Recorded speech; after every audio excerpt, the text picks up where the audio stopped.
Mm. Hey there. Hello, good morning. Good morning. Would you like to take a little breath or do you want to dive right in? Um, I don't mind. How are you feeling? I mean, I don't have a topic to talk about today. I'm kind of just seeing where this goes, but I'm ready to dive in if you're ready, if you have Yeah. something. Well, I was thinking I don't I don't have anything. I mean, I have so many things I could talk about. Um, Although one thing I could share with you, I realized yesterday that I think I have a wheat allergy. Oh. And yeah, I when I was living in the place that I previously lived, and I've only been moved out a month, I thought that I was allergic to the mold. There was molds there and Mm. damp. And I thought it was that because I had like allergic rhinitis every day. Mm. It's like streaming nose, feeling really congested and headachy. And and then I haven't had it at all since I moved here. But so I was like, yes, it was the mold, confirmed. And then Uh-huh. I realized, oh, well, I also I haven't been eating really any processed food. I think I mentioned in the last call, I've really changed my diet recently. And so, because I haven't eaten any processed food, I have barely eaten any wheat because wheat tends to be in processed food. And I Mhm. have been having some sourdough bread, but from what I understand, there's not as, if there is wheat in it, there's nowhere near as much or something. And then yesterday, me and Rob took Winnie to the groomers and we had pizza at lunchtime. And then that night we had curry and he made homemade flatbread, which is just flour and yogurt. And I was within half an hour, I think I just like had way too much that day, pizza and then more bread in the evening. I had the symptoms back and it was so crazy how unwell I felt like. And I realized, wow, I was feeling that the whole time that I lived in my previous place and how horrible it was. I was like, wow, you just adapt. Like you Yeah. just get used to things like that. Um, and I put two and two together. I was like, maybe it's wheat. And so I Googled wheat allergy symptoms, and one of the top ones is allergic rhinitis. Wow. And I was like, ah, and it also said it can be like a cross allergy to grass pollen. And I've had grass pollen allergy since I was a kid. I was I like, didn't oh my know that. gosh, huh? Mostly the wheat allergies I've had are like digestion based. I wouldn't normally think about a wheat allergy being, No, runny nose and that kind of thing. I never would have thought that. I would have been the same as you. I would have always thought of digestive trouble and like gluten intolerance being like an IBS connection and all of that kind of thing. But no, it is.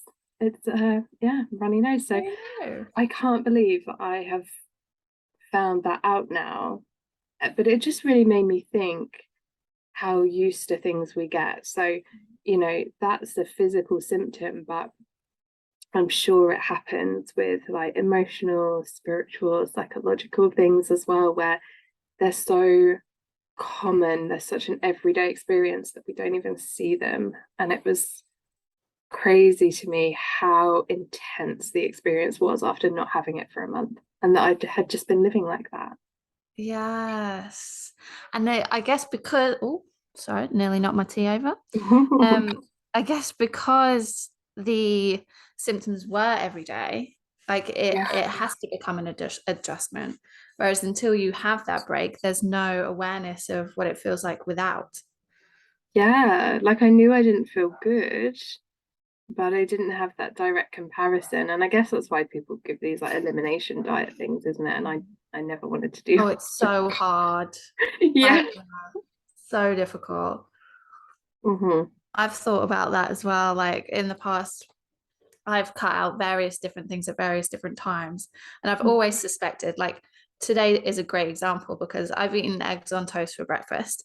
And Hmm. I know I'm 99% sure I'm allergic to eggs. Like Oh. and sometimes it kind of stops for a little while, or I can eat eggs for a certain amount of time before it affects me again. But sometimes I eat eggs and it's like, bam, you got to go to the Mm. bathroom. And Mm. I know this happens, but I just really enjoy scrambled eggs. So sometimes I'm just like, no, I don't want to eliminate eggs from my diet because Yeah. I enjoy scrambled eggs and I will just go to the bathroom Oh, after. bless you. Yeah. Oh, it's so hard, isn't it? But yeah, I think it's, and I guess this is the benefit of doing like reflective work, because obviously with a food thing, yes, there's these elimination diets, there's these moments like I had last night of it all just came together in the perfect way and I saw it. Um, but like for emotional and spiritual stuff, I mean, I've had times where I feel like my whole world has been turned upside down Mhm. because something that just felt like life, I realized not everyone experienced. Yeah. And I mean, maybe I could just talk about one of those times. I mean, I've I talked to love you about that. it before. Yeah. So when I realized I was codependent was one of those times. And I never, ever thought of myself as codependent, mainly because I didn't actually understand what codependency was. And I was hyper independent. And so I was like, yeah, I don't need anybody. So I can't be codependent. Yeah. Something a codependent person would say, by the way. Um, and so I can't remember exactly what it was that helped me to see it now, but I started reading the book and the Pia Melody book, I mean, Facing Codependency. And when I realized that my whole life had been me being like, if they're okay, then I'm okay. If this is okay, then I'm okay. And a whole web of trying to make sure that all the people around me were okay so that I could be okay. And everything that came with that, it was like all of this energy and this effort had been going into that practice Mm. just to be okay inside, just to feel Yeah. okay. And it's a never-ending job, right? And I realized that not everyone does that. And it Yeah. was crazy to me, like so disorienting. Yeah. Yeah, wild. From my recollection, did it start as like a business sort of deep dive into how you were interacting with clients and that kind of thing, and then sort of expanded into relationships and everything? Yeah, I think maybe it did. And I think when I actually looked at it, it was like I could have found this in any part of my life Yeah. because it's so part of me. And like it was there before I was in business. Like maybe that heightened it for me because I went into a career where um being a coach, like the people who come to me maybe are not feeling okay, or maybe they want to feel better, or whatever it is. So then yeah, it probably exacerbated it and brought it to the surface. But I think this is the benefit, isn't it, of either working with other people who can like see things that you can't see, or doing like self-reflection practices. Because if I hadn't done that, I would just live my entire life in that and not even know. And I Yeah. lived my entire life eating wheat and not even know it was causing my nose congestion symptoms. It's just wild. What's the equivalent of the codependency sort of symptom change? Like how are you without it? Are you without it? Or and how are you on the other side of the realization versus before? Yeah, I think for me, it was one of those things where as soon as I saw it, I was able to begin stopping that dynamic. Because some people can't. I know some people realize it and then they spend years trying to resolve it, reroute, do something different. But for me, because it was such a slap in the face, like honestly, the only way I can describe it is like my whole world tilted on its axis. Like that is the experience that I had of that. And so nothing could ever be the same after that. There was no going back. And the But for some, experience, that's not the case. For some yeah. will have that realization. I wonder what it was, or what allowed you to shift from that point. Mm. I think I think there was an honesty. There had to then be an honesty with myself about my behaviors, Yeah. because up until that point, I knew that I really cared about how other people were. I knew that I really cared about my family, my friends, my clients, random people, anyone really who came into my world. I cared about whether they were okay or not. And I always put that down to being a caring, like nice, good person. It was like wore Which is that as a good. badge I of think honor. those are good qualities. Those are nice qualities. Absolutely, yeah.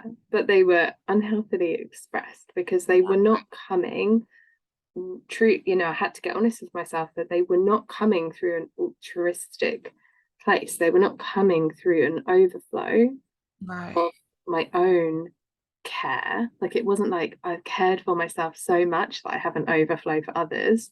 It was my well is empty. So if the people around me are not okay, like it triggers my emptiness inside. So if I make them okay, then my well will be filled. So I had to get really honest with myself. Like this is not just me being a nice, caring person. This is me trying to manipulate the feelings of others, even if it's for their benefit, manipulate the feelings of others so I can be all right. And as soon as I saw that, I saw that it was an immature behavior, probably learned at a young age where it made sense. Um, but seeing it so clearly and seeing the truth, that was what meant I could never go back to it, because it would be like going back to something I did when I was 7 years old. Like there's things you just wouldn't do as an adult. Yeah. It's so interesting. This concept of niceness or goodness, like this. And I'm sure he won't mind me telling this story. So, but I will prep him later that I've told this story. But my partner and I actually had a conversation a few years ago now, because I he is one of the nicest people I've ever met in my entire life, like a genuinely nice person. He Yeah. is, the type of person who helps out people on the street and, or everything. He's just brilliant.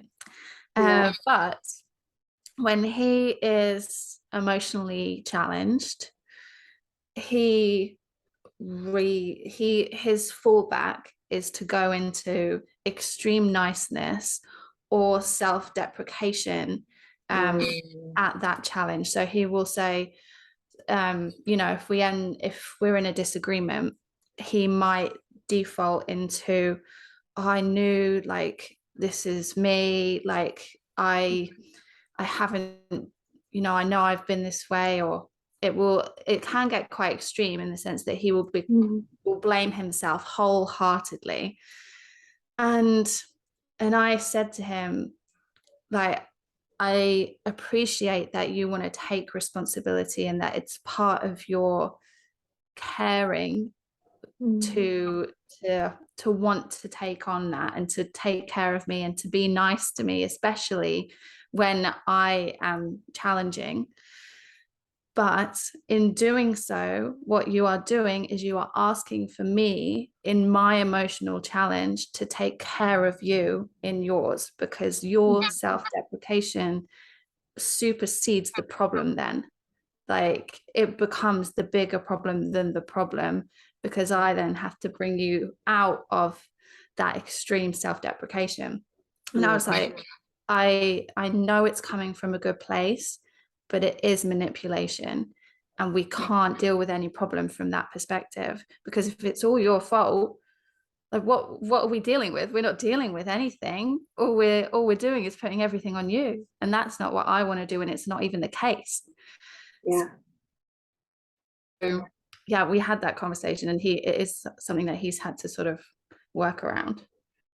Yeah. It's so fascinating. And I think that, you touched on something really interesting there, that because the word manipulation, it feels important to just because I've referred to myself here as that being manipulative behavior, and you've referred to it in your partner, and it's like that could be quite hard to hear. I think I would have found that hard to hear before I realized it for myself.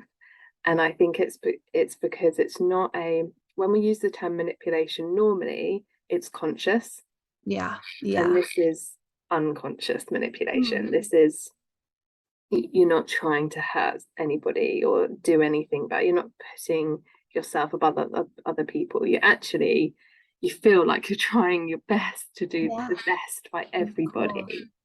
So it's yeah, that is interesting. And But it is you know, we're all manipulating all the time. And mhm, I kind of want to take some of the power out of that word, because yeah, um we're all operating, even, you know, with this specific set of emotional experiences, these specific set of rules that our sort of environment is built around us, that we see the way that things are. And we're always working, even if we're not consciously working towards a goal, we're subconsciously working towards something, whether it be a pleasurable state or maybe even sometimes a negative state. And we do manipulate the world around us in order to achieve that state. And we can only ever see things through our lens, through our eyes. You know, it's that sort of, when you zoom out from your own mind, from your own self, and you appreciate or see the fact that for every thought, emotion, wish, dream, hope that you have, every single other person has exactly the same scope of breadth and of dreams and of thought and of emotional quality. Every single person has that enormous life, and mm, we can only ever see ours. So we can only ever see the way that we're going. And it's not necessarily a bad thing. Manipulation isn't necessarily a bad, it's just a movement with the world around us until it's conscious and it's painful and it's hurtful. yeah, yeah. It's fascinating because what I've been sort of learning through my own experience recently is that trying to manipulate the world, whether conscious or unconscious, seems to be the root cause of all my suffering. so so I agree on that it's not like necessarily a bad thing because it just is, and it's quite a natural human behavior that everybody seems to be doing. But when I think about like the masters, like enlightened masters, and we have had some of them, we've had many who claim to be them who are not. But when we think about true mastery, um, actually, I reckon that the thing that unites them, and I reserve the right to change my opinion about this in future, but Always, we reserve the right to change our opinion about all the absolutely time, anything. yeah, minute by minute, moment by moment, I reckon the thing that unites them is that they have stopped doing that. They've stopped trying to manipulate the world to meet some inner criteria of what's a good life, and they're accepting of life without that Mm, personal sense of I need this to feel this. yes, yeah, completely. I can see that. And to a certain extent, that is therefore, it's not a manipulation of the world around us, but that is still the framework through which they see the world. Mm, So, you know, it's still, you know, it's, although it's, I agree that it's a lack of suffering or it's a removal of something, but mm, it's still a framework, and you can't remove the fact that that then becomes their framework. So mm. Interesting. I wish we had one of them here to ask. well, exactly. The thing that I find really interesting is that there's never there's so when I don't listen to a lot of enlightened masters talk, but whenever anyone's kind of said, I can't remember who it was. Anyway, there's whenever you ask someone, but do you still have these thoughts? Do you still have these, things that come into your awareness that are challenging?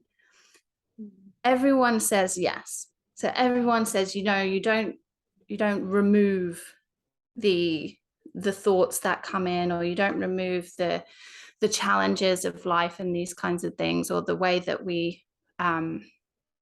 the things that we have to deal with.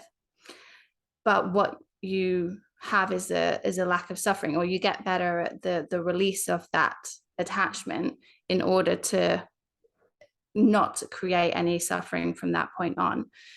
So the now I've lost my train of thought. I think I was going somewhere along the lines of, so in that case, like, that's still the manipulation of the thought itself. I mean, it's a positive manipulation, but the thing comes in and then you release it. It's still an action involved. But yeah. So yeah, because I guess what I'm hoping, because I'm doing this practice, this is my entire spiritual practice right now, is as best as I can, the world comes in, it touches something in me that I've stored because I couldn't handle it at the time. And in that moment, I try my best to release it and not let it take me over. So this is my entire spiritual practice. I'm not meditating, I'm not doing yoga, I'm not journaling, I'm literally just doing this all day, every day as things come in.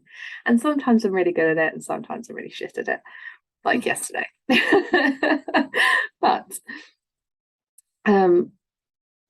what I am hoping is that eventually the charge has dissipated, because I've done it so many times, of like there's nothing for it left to touch. And so that we get to the point where preference kind of drops away, like the rain is equal to the sunshine, like a dark winter's day is equal to a beautiful summer's day. And like there is no longer the process of having to either resist or surrender, and there just is life like moving through, and there's like it's unimpeded flow.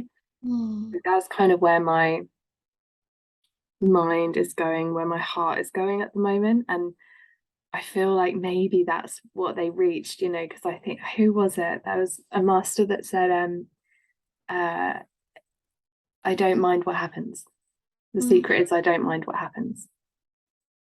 And it's like a true not minding what happens, not I'm pretending to not mind what happens. like a truly like anything could happen and I would be okay in here. Yeah, interesting.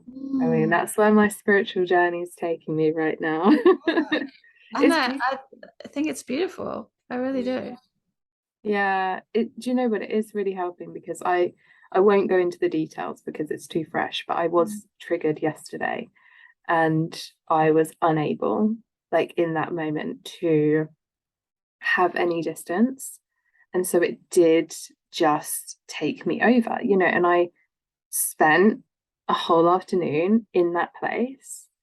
And then by the evening it had dissipated, which is so much quicker, right? It used to be like weeks, it used to be months, it used to be years. And how bad I felt yesterday after being triggered and not being able to have any separation between me and the trigger, and like not to be able to see it.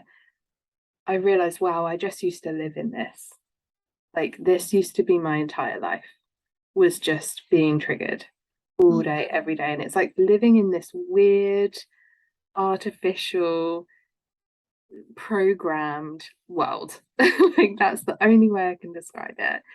And it's wild. And like it touched a place in me where I haven't done the healing. I haven't been able to allow those things to come in. Like I have been extremely resistant to them.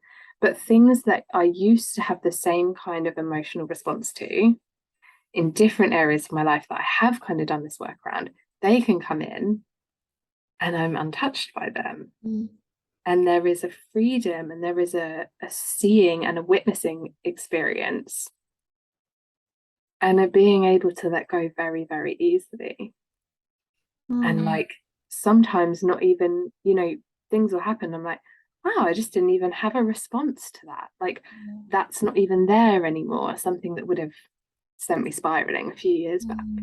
And so I'm like, wow, if I used to just live in that whole world, and now I'm like sometimes living in it, sometimes not, like it's exciting to me at the prospect of, well, what happens if you don't have anything anymore that can trigger you? And the thing with that is you have to be doing it on the stuff that comes in, but you also have to be not storing new stuff at the same time. So it feels to me like a lifelong practice. Yeah, definitely. And I think there's such a beauty in that, because there's not only, I mean, I try to fine line here, because I don't, as you know, follow the same spiritual path as you, although I see a million merits in it. It's just not my path currently, right now, who knows, but yeah, it's just not my path. And I don't say that to say that I'm not healing and releasing and all these kinds of things, because I think that we all are. And I I wonder how there's like, I'm curious just about the unstorage of things. Yeah. Like it feels a little like I can't think of the right word. I can't think. Apparently don't have any of my words today. But, yeah, it feels like treading on eggshells a little bit, treading through life. Oh, interesting. Does Oh that my make sense? gosh. It makes sense, but I see it in totally the opposite way. Oh, amazing. Yeah, because for me, the unstorage is going, I let it come in and I don't push it away. Yeah. Like for me, the the pushing it away is what stores it, which kind of doesn't make sense, like if we think on a logical level. But if something, let's say, like I don't know, what's like a scary animal, like a bat or something comes in, and I'm like, oh, bats, I hate bats, I don't want bats, right? Like I'm storing in me, I don't want bats. And so anytime a bat comes in, it touches that, and I'm like, oh, yeah, I don't want that, don't want that. And you see this with people who are afraid of spiders. Like my mum's boss had to go home from work the other day because his wife found a spider in their kitchen and literally could not be in the house with it.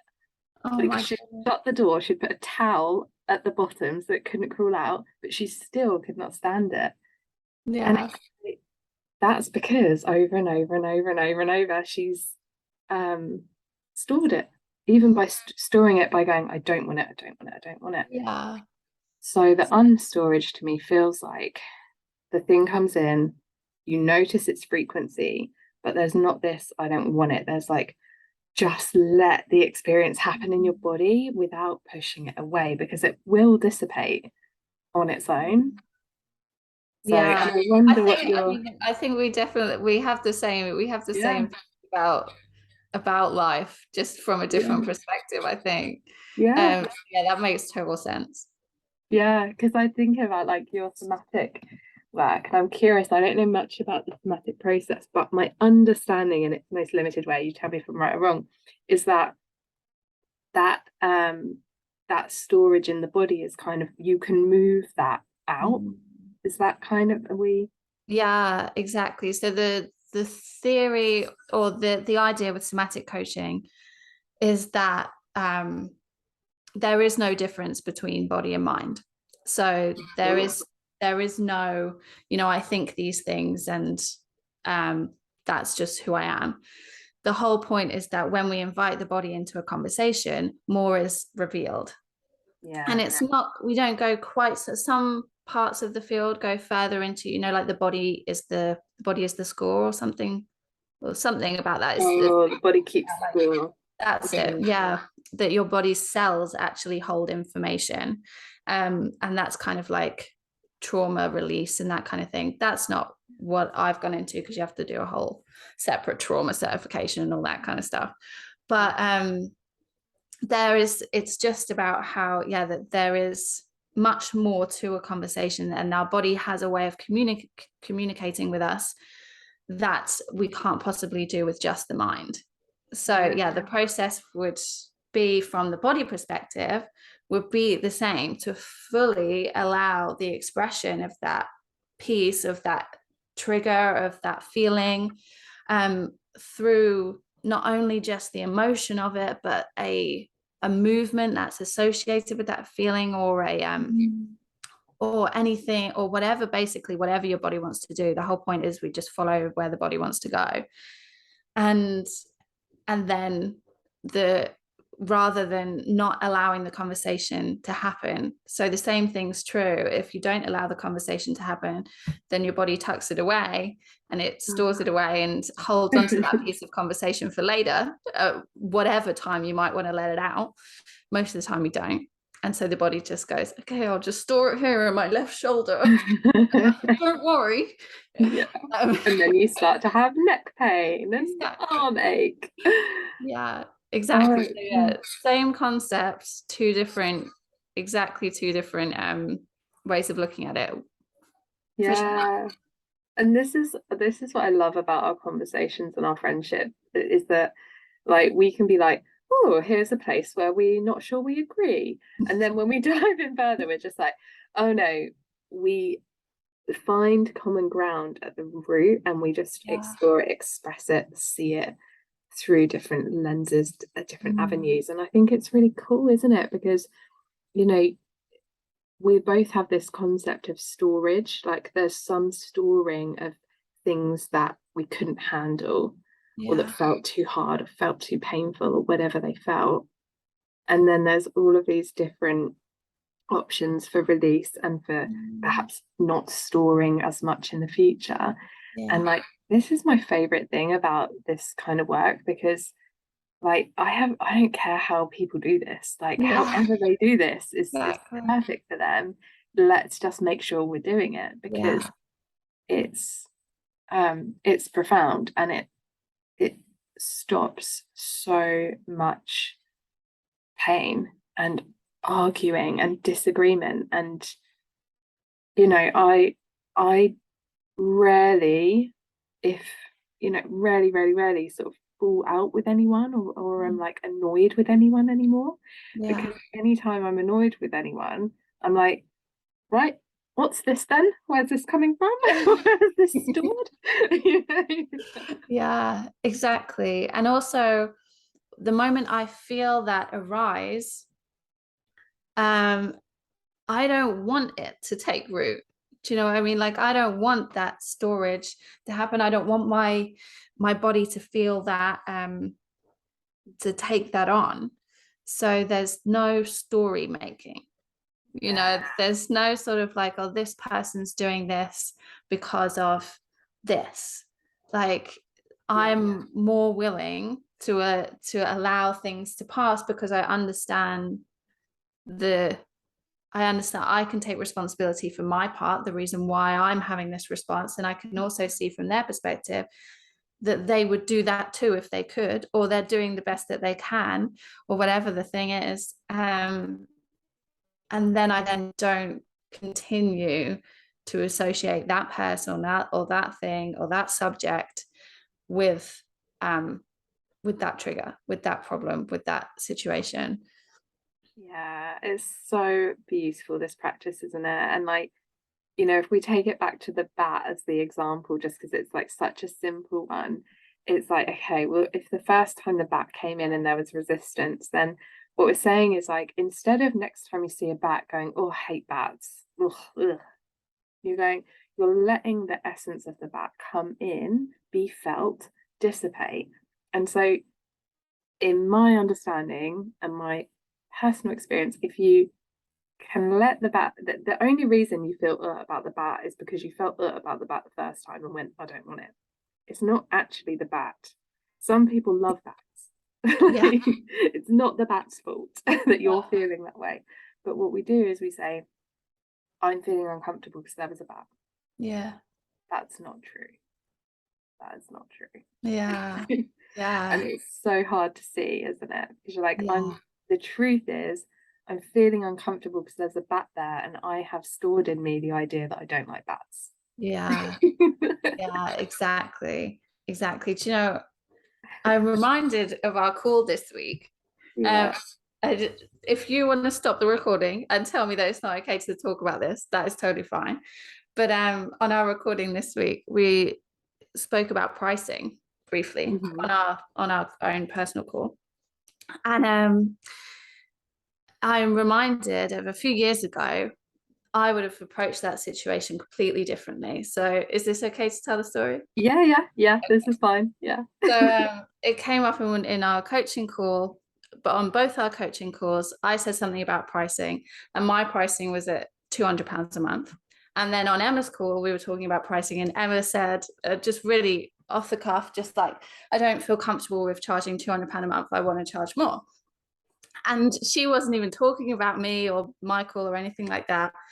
But that just so happens that the price is probably, in fact, because I'd already said a certain price, that was what was at the top of her frame of reference. Yeah. And so that was the number she picked. And I could tell that the fact that she'd said this was bothering her, even though I knew that it didn't mean anything. And so I addressed it at the end and just said, look, don't worry about it. It's totally fine. But a few years ago, it would not have been totally fine. I would have internalized that as a direct attack, direct hit on that. And I would have not only made it mean something about myself and my choices and my pricing and pricing in general, but also about that Emma no longer respected me or no longer thought anything about me as a to completely changed my opinion. And it would have massively affected not only my business, myself, but also our relationship. And it's really interesting just to see the change in that process for me. Oh, that's so good. And I really want to know like what you think helped you get to that point where it didn't touch you in the same way. Like, was it this letting go? Was it this thing we've been talking about? Interesting. I think there has been a solidifying in my own views, probably. Like, so it's kind of like, I'll go sort of top down. Like, on a cognitive sense, there's an understanding of my views on what I want to price and what I feel good about, and in general how I want to operate my business. There's a depth of awareness there that I probably didn't have before. And on a felt sense, there is a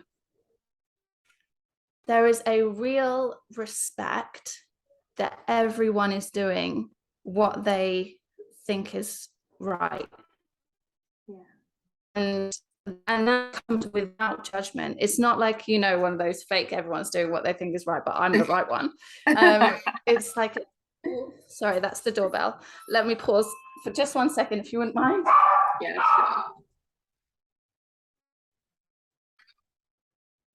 Okay, so that's top down. And then, there's a felt sense that everyone is really honestly doing what's right for them. And that feels like, then why would I create a story or create a problem? And not only that everyone's doing what they think is right, but that there are multiple rights. The same as what we just said about how there's a root truth, but different expressions. Well, that's like, the same thing. The way that we there's a root truth. I'm out of breath now just from going to the door. There's a root truth in that, you know, I wouldn't want to put words in your mouth, but like there's very likely a root truth between us that is the same at how we choose to price. It's just that our expressions are different. Yeah. And that's the story I would rather hold. Yeah. Yeah, amazing. I love that. And How about for you? wow, it's so interesting because like in the call, as you say, like because once I'm out of coaching you, once I'm out of that mode, I'm like totally out of it. You know, I've forgotten what we talked about. I'm like in my own story completely. And so in that moment where I said it, it came out just totally naturally. And then what happened is like, and we, you know, but I'll just say, like, here's where the codependency kicked in, right? Because at that moment we're in my coaching call where actually like you're coaching me, I'm meant to just be like thinking about me, but I'm there thinking, oh god, have I offended Alex? Like, Yeah. I didn't mean to say that, and I didn't have any intention behind it at all. Like everything you just said is true for me too. I respect everyone's choices around their pricing, and it doesn't, I'm not someone who I learned very early on in my coaching business when I hired someone really expensive and they were shit, that high prices don't always mean high value, and low prices don't always mean low value. Like those things are not mutually exclusive at all. Yeah. So but what happened is I went into, I'm not okay if Alex is not okay here. Yeah. Like if I've hurt her, I'm not okay, and that's healthy to a certain extent, but it like totally derailed me for the rest of the conversation. I was there like Yeah, if I could have done one thing better, I would have addressed it immediately, and I would have like just stopped and said, hold on, let's drop out of coaching mode for 1 second and just look at this. Yeah, but it's so good, isn't it? Because actually like after that I was reflecting on it and thinking like, wow, yeah, like I totally went into a pattern there of the codependency. So that's where like it's still a practice for me. It still shows up, and like I'm finding the fine line between an appropriate amount of caring whether I hurt people that I love, and um not coming so totally out of my own being where it's like I literally can't relax until I know it's okay.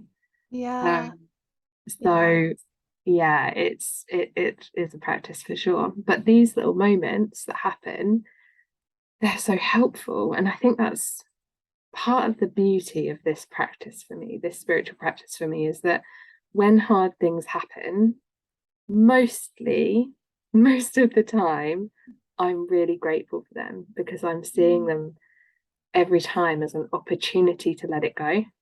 Yeah. And I'm like, well, if it doesn't come in, then I don't have the opportunity to let it go, really. Like the best way is when I feel it and I can have a different experience than the stored one in that moment. And I think this is like something where my work is shifting from what it has been into what it is and what it will be, is that in the first few years of my work, it was like we're looking for those things, right? We're trying to excavate them, we're trying to find them so that we can excavate them. But now I realize life gives you plenty. Life gives you plenty of moments to practice this. And yes, you can dig up the big things, but Yeah. they will come for you anyway when the time's right. Yeah. Yeah, absolutely.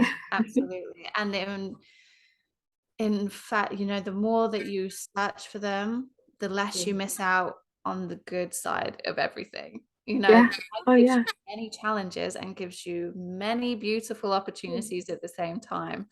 Yeah. Uh, and if we're constantly only focusing on the challenges, we can't see them.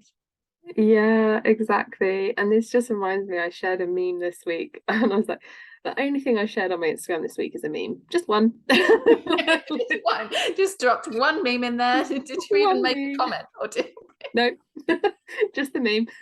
I love it? Um, it's really fun for me because Instagram is no longer my main marketing strategy. So I just don't care as much about like having to put so much time and energy and effort into that space, but I get to just drop in a meme that says everything I need it to say. And this meme, I don't know if you saw it, but it was this woman holding these two massive, I don't know if they were like geese or something, like, Oh yes, I under did each see you arm. post this. Yeah, and like on her, the label is life, and on each of the geese, there's like one that says like blessings, and the other one says like blessings in the form of suffering. And it's like it's all a blessing, it's all an opportunity. Um, and there's so much grace in seeing that. Like it's life-changing. Yeah, but that in itself is an enormous challenge to get to that point. And Yeah. sometimes there are some things that will always be more challenging to Oh see. God, yeah. Yeah. Yeah, and there's so much pain right now. So this Yeah. is not to make light of it or kind of kind of dismiss it in importance. It's actually, I hope people can feel that this is trying to give a new way of being able to handle that, a way that frees you from having to experience it over and over and over and over again, because it seems to me that it will keep coming up, um, and it will keep coming up and it will keep coming up, and Yeah. until it's released, until it's handled in that way. So it's big work, but it's like it feels like the purpose of my life. And it's wild to me to say that because I've looked for my purpose for a really long time. And I was the person like sitting in my old job being like, what's my life purpose? Thinking that it was going to be a job or something, Yeah. which is crazy, like mind blowing to me that that's what I thought. Yeah. Um, because this is the purpose of my life. Mm. Oh, Yeah. I mean, that could be a whole other conversation. It just Yeah. about how purpose is so commodified. Yes.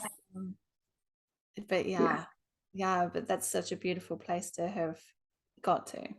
Yeah. And maybe we'll put a pin in that. We'll see if it feels good to talk about purpose next time. But Yeah, yeah. exactly. Do you have anything else before we close our call today? I do not. That feels really good to me. Thank you. Yeah. Me too. Thank you so much.